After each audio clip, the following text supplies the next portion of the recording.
Chapter 9, The Art of Self-Defense. Okay, I was having a great week. No doubt about it. Not only did I get the blue ribbon on Wednesday, but on Thursday, the class got a long letter from Miss Mack. She included a picture of her standing by a waterfall next to some very strange-looking creatures. They looked like hairy pigs or raccoony dogs. These are coatis, Miss Barnesbane said, reading from the letter, pronounced coatis. The coatis looked weird. Miss Mack looked gorgeous, especially in all the red, yellow, and orange flowers surrounding her. How I wish I could be there with her, except maybe for the fact that those coatis might not be hamster-friendly. At the end of her letter, Miss Mack wrote, "So farewell to all my wonderful friends in room 26, especially the small one with the big heart, Humphrey." Sigh, sigh, sigh. The thought of Miss Mack made me happy. The weekend was coming up soon, and I always felt a little nervous about where I'd be spending it. When it was decided on Thursday that I was going home with Miranda Golden, I was so excited. I only got an 83 on my vocabulary test. Say he got 100%. I know, because this time when Miss Brisbane asked who got 100%, she raised her hand. I always figured that Miranda lived in a castle because she reminded me of a fairy tale princess in disguise. Whatever it was, it had to be wonderful if Miranda lived there. Well, Miranda's home wasn't exactly a castle, but it was very tall. Miranda lived in the 4th floor apartment with her mom and her big dog, Clem. We had to take an elevator to get there. The apartment was nice. The mom was nice. Clem was not nice. Let me explain. Miranda has a small bedroom and her mom let me stay there, right on the desk. To welcome me, the two of them did a complete clean out of my cage. "I'll bet nobody's done this for a while," said Miranda's mom. And she was right. Pretty soon, I felt like a brand new hamster. Suddenly, Clem bounded into the room, a big mass of yellow fur poking his huge nose right up against my cage. His wet nostrils were like two eyes staring in at me, and he stuck out a giant tongue that came at me like a tidal wave. Luckily, the cage protected me. "Mom," Miranda yelled, "please get Clem out of here." Thank heavens Mom took Clem out for a walk in the park while Miranda showed me a room. She held pictures of her friends and family up to the cage so I could see. Her dad, her stepmom, her grandparents in Florida. Next, she introduced me to her goldfish, Franny. She wasn't much of a conversationalist. I squeaked, "Nice to meet you, Franny." And she said, "Blub." I was thinking about how wonderful it would be to live with Miranda all the time when Clem returned from the park and galloped into the room. "Clem, stay out," Miranda shouted. But Clem just wagged his tail and barked. Miranda closed the door, so the dog had to stay outside. But we could still hear him whining and crying like a baby out in the hallway. Still, just being with Miranda made everything seem golden until her mom called her to go shopping. Miranda protested. Good girl, but Mom didn't want her to stay inside on such a nice day. She had no choice unless she was rude to her mom, which Miranda would never be. "I won't be gone long," Miranda told me. "I'll go make sure the door is shut tightly so Clem can't get in." Everything would be all right, I assured myself. After all, Miranda had said so. I was all set to get in a good daytime snooze. But as soon as the door of the apartment closed, Clem started whining outside the room. I could hear his big paws up on the door trying to push it open.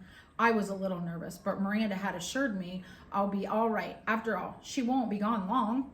Then I heard the slight turning of the doorknob as Clem flew himself at the door repeatedly. What a barbarian he was. Suddenly, the door swung open and Clem burst in and ran straight to my cage. I tried to distract him by spinning on my wheel. I can do that for hours if necessary. I thought the spinning wheel might even hypnotize him, like in the old movie I'd seen with Miss Mack. Miss Mack, where was she when I needed her? But apparently, all that spinning just excited Clem more. He started barking at me, and I couldn't understand a word he said. "Now cut that out," I squeaked at him. That just seemed to make him more hot and bothered. He plopped his front paws up on the desk and stuck his nose against the cage door near the lock. "The lock that doesn't lock."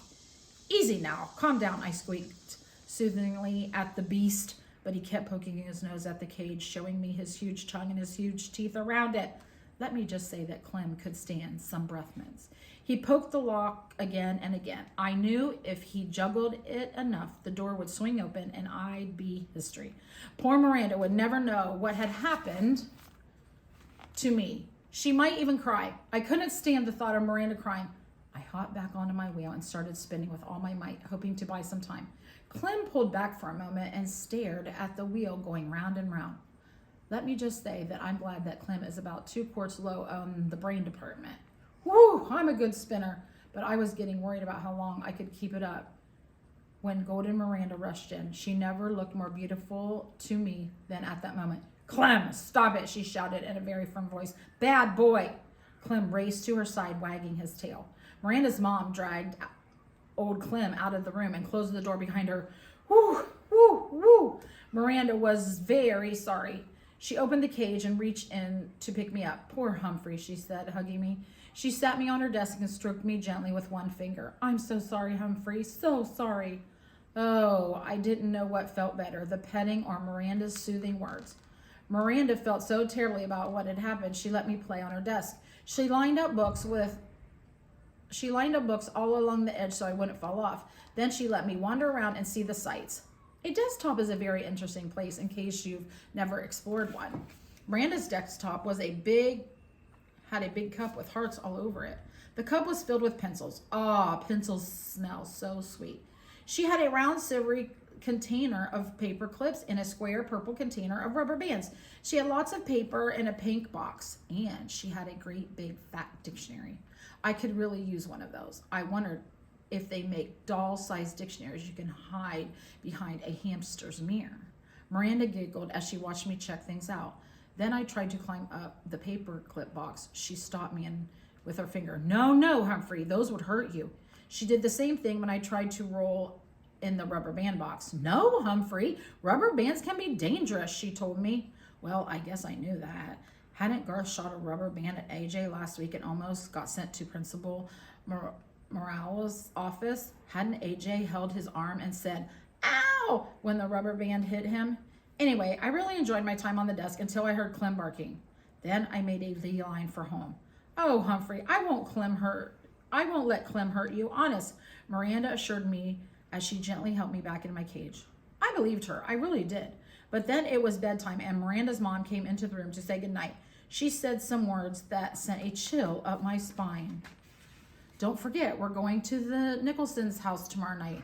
Miranda protested. I hate to leave Humphrey. Clem gives him such a hard time.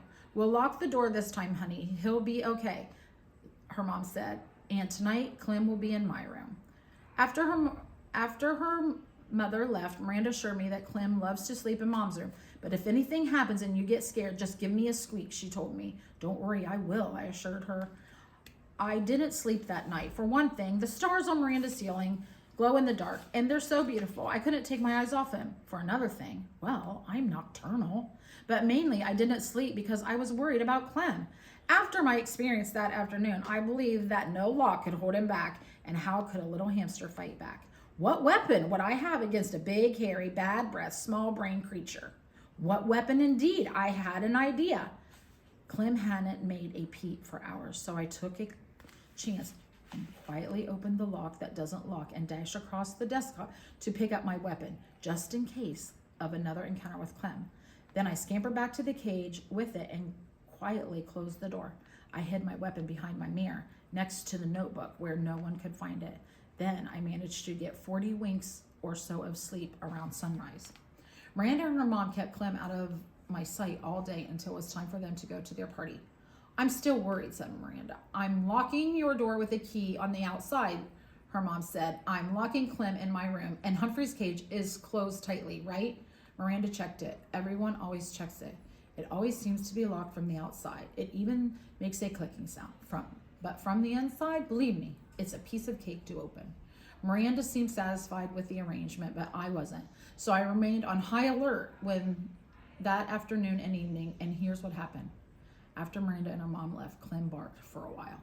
Then I heard jiggling and joggling for about an hour. Next, I heard big hairy feet paddling down the hall toward Miranda's room. Toward my room. I sucked in my breath and waited. Yes, I knew Miranda's mom had locked the door with the key, but Clem didn't seem to let little things like that stand in his way. The doorknob squeaked and rattled. It twisted and turned. Nothing happened, but that doesn't seem to bother Clem, the barbarian. He jiggled and rattled and twisted it some more. When he got tired of that, he threw his whole body at the door, and then very slowly the door opened. Clem actually seemed surprised, but I wasn't. I had spent the last 2 hours carefully preparing for this moment. Now that my heart wasn't going thump, thump, thump very loudly, even Fanny the fish seemed nervous. Clem trotted right up to the cage and stuck his big wet nose up against it. "Stay away! Keep your distance!" I squeaked. "I'm warning you." Clem wasn't discouraged one bit. "Woof!" he barked, sending a foul cloud of doggy breath my way.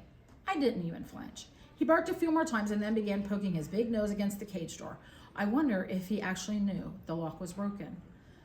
The time had arrived to put my plan into action. I was in grave danger and I had no choice. I would only have one chance at Clem because I only had one weapon, a rubber band. It had taken me a long time to get it hooked around the edge of my food dish.